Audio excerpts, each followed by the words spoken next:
Today we have the 2020 Toyota Corolla. This is a hybrid electric vehicle. It has done just over 81,000 miles with an automatic transmission. To the left of our steering wheel, we have hands-free calling and voice control, and on the right we have cruise control. We also have automatic wipers and automatic headlights.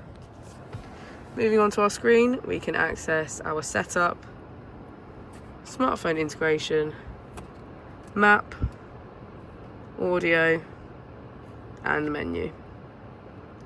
If we put the vehicle into reverse, we can see that it comes with a reversing camera with parking sensors. Just below our screen we have our dual zone climate control, as well as heated seats on either side.